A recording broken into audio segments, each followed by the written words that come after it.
Salve Sobat Pena Katolik, selamat datang kembali di channel Pena Katolik.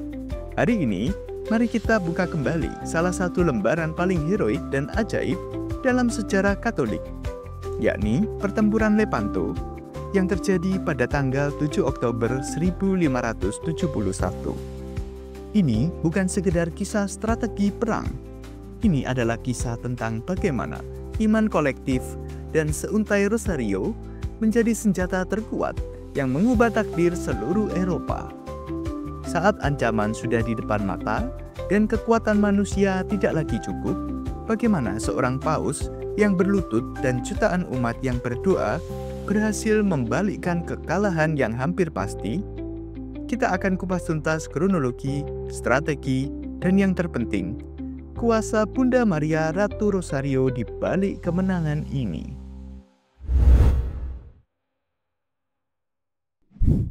Sobat Pena Katolik, untuk memahami tentang pertempuran Lepanto, kita harus mundur ke abad 16. Saat itu, Kekaisaran Ottoman atau Turki Utsmania berada di puncak kekuasaannya. Setelah merebut Konstantinopel pada tahun 1453, yang kini kita kenal sebagai Istanbul, dominasi mereka di Mediterania semakin tak terbendung. Ancaman ini bukan lagi masalah politik, tetapi ancaman eksistensial terhadap kekristenan di Eropa. Mediterania adalah jalur kehidupan dan kapal-kapal Utsmania terus melaju ke barat. Ada ketakutan massal di setiap kerajaan Kristen. Pemicu langsung pertempuran ini terjadi pada tahun 1570 ketika Ottoman berhasil merebut Siprus dari Republik Venesia. Eropa terkejut. Mereka menyadari jika mereka tidak bersatu sekarang, seluruh Eropa dapat jatuh.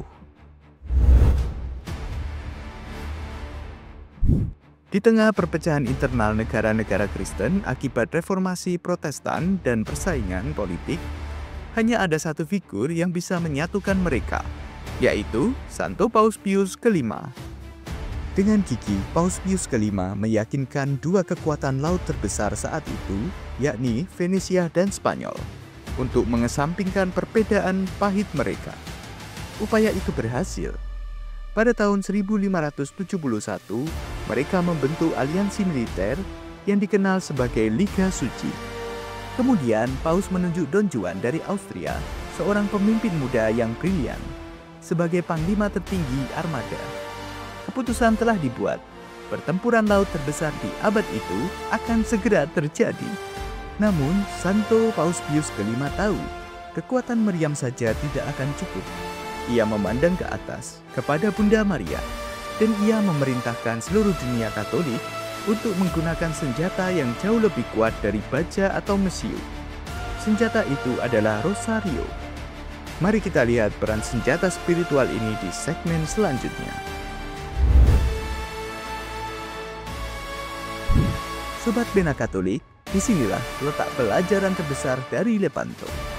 Paus Pius kelima sangat menyadari bahwa pertempuran ini adalah perjuangan yang melampaui kekuatan fisik, yaitu perjuangan spiritual antara iman dan ancaman kehancuran total.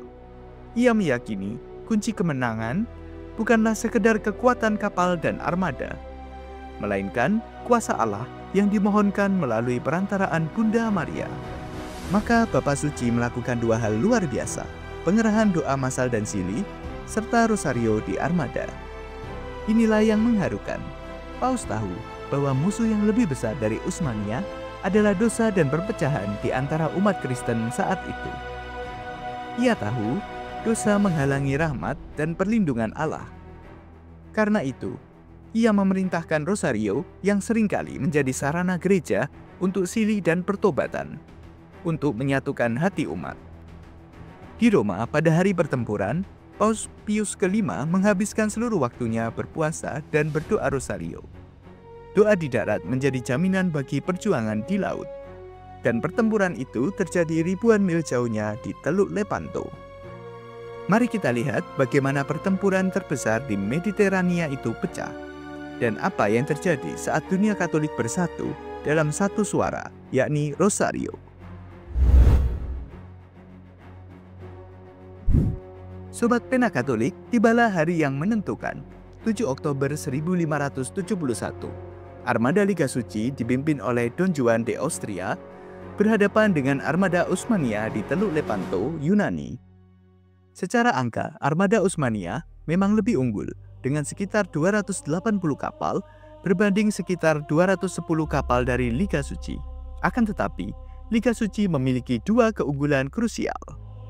Pertama, kapal yang lebih kuat. Liga Suci memiliki kapal-kapal Galliases Venetia yang jauh lebih besar dan kuat, yang diposisikan di garis depan sebagai benteng laut. Yang kedua, motivasi spiritual. Para prajurit Liga Suci berjuang bukan hanya untuk raja mereka, tetapi untuk iman dan keluarga, dengan rosario di tangan dan di dalam hati. Pertempuran pecah.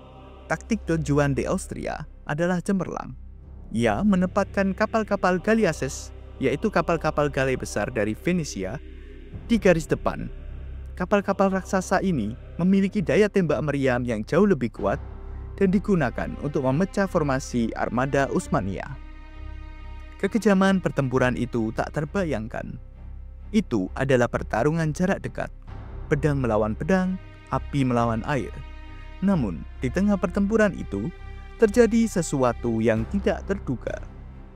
Angin yang tadinya mendukung kapal-kapal Utsmania tiba-tiba berbalik arah di awal pertempuran. Hal ini menyulitkan manuver mereka dan menguntungkan Armada Liga Suci. Banyak yang percaya ini adalah tanda campur tangan dari Sang Ilahi. Pertempuran berlangsung sengit selama beberapa jam. Pada akhirnya, Armada Utsmania hancur total. Mereka kehilangan hampir 200 kapal, sementara Liga Suci hanya kehilangan belasan kapal. Itu adalah kekalahan yang tak pernah dialami Utsmania dalam sejarah maritimnya. Kabar kemenangan ini menyebar perlahan di Mediterania, tetapi di Roma, Santo Paus Pius V sudah tahu hasilnya. Bagaimana mungkin? Mari kita masuk ke segmen penutup untuk membahas makna mukjizat yang sesungguhnya. Tepat pada hari pertempuran, 7 Oktober 1571, ribuan mil jauhnya di Roma, Santo Paus Pius V sedang berdoa rosario dan berpuasa. Di tengah doanya, Paus tiba-tiba dikaruniai visi kemenangan Armada Liga Suci.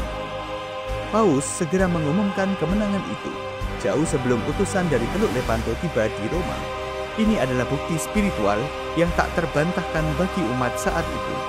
Pertempuran Lepanto adalah keajaiban yang dimenangkan oleh surga.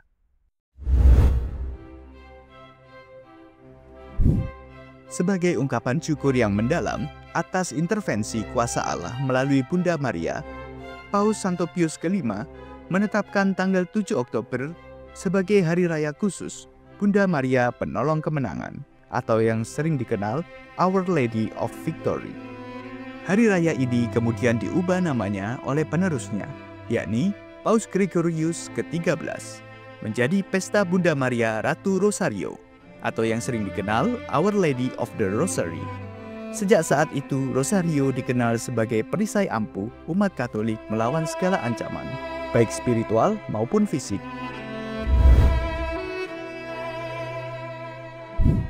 Lalu, apa yang menjadi makna Lepanto bagi kita hari ini, Sobat Pena Katolik?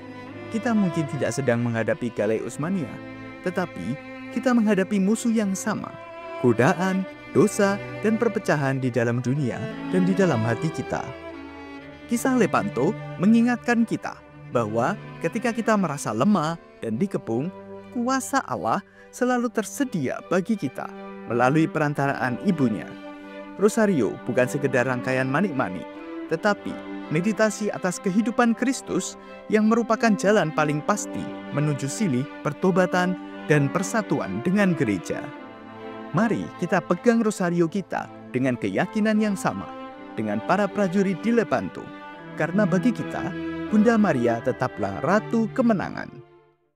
Sobat Pena Katolik, jika kisah Lepanto ini menguatkan imanmu dan membangkitkan devosi rosariomu, silakan like dan share video ini kepada teman dan keluarga agar semakin banyak yang mengenal kedahsyatan rosario dalam sejarah gereja. subscribe channel Pena Katolik untuk makin mengenal iman kita. Dan jangan lupa nyalakan lonceng notifikasi supaya sobat semua selalu mendapatkan update yang meneguhkan iman dan menjadi bagian dari komunitas yang bertumbuh dalam Kristus. Terima kasih, salve, Tuhan Yesus memberkati kita semua.